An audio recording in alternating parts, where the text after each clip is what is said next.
எனக்கு அன்பான சகோதர சகோதரிகளே, உங்கள் அனைவருக்கும் என் அன்பான வாழ்த்துதலை தெரிவித்துக் கொள்கிறேன். நாம் மற்றவர்களுக்கு எதை செய்ய வேண்டும்?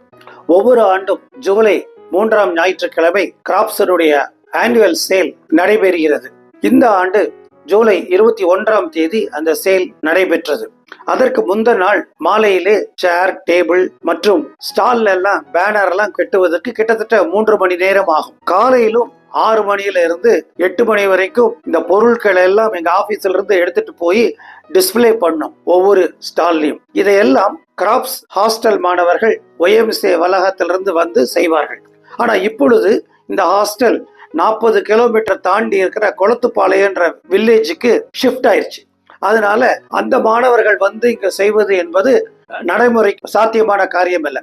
6 மாதங்களுக்கு முன்னதாக கிராப்ஸனுடைய ஹாஸ்டல் பாஸ் ஸ்டூடெண்ட்ஸ் எல்லாம் சேர்ந்து ஒரு மீட்டிங் போடலான்னு சொல்லி எங்க ஆபீஸ்ல போட்டாங்க. அது தொடர்ந்து ஒவ்வொரு மாசமும் நடந்து வந்தது. அப்போ ஜூன் மாசம் மீட்டிங் வந்து நாங்க சேல் காரியங்கள்லாம் பேசும் பொழுது ஒரு 7 மாணவர்கள் சொன்னாங்க, அங்கிள் இதெல்லாம் ஒன்றும் ஒரி பண்ணாதீங்க, முந்தின நாள் நாங்க வந்து ஈவினிங்ல இதெல்லாம் சேரு, பேனர் எல்லாம் அரேஞ்ச் பண்ணிடுறோம், உங்க வீட்டுல தங்கிக்கிறோம், அடுத்த நாள் காலையில 6 மணிக்கு நாங்க இது எல்லாத்தையும் அவங்க ஆபீஸ்ல இருந்து எடுத்துட்டு வந்து அந்தந்த ஸ்டால்ல டிஸ்பிளே பண்ணிடுறோம் அங்கிள் அப்படின்னு சொன்னாங்க.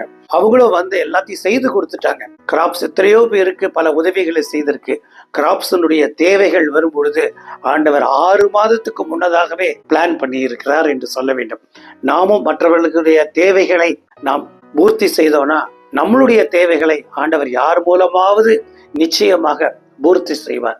நாம் எதை விதைக்கிறோமோ அதை தான் அறுப்போம். தேவன் தாமே இந்த வார்த்தைகளை ஆசீர்வதிப்பாராக.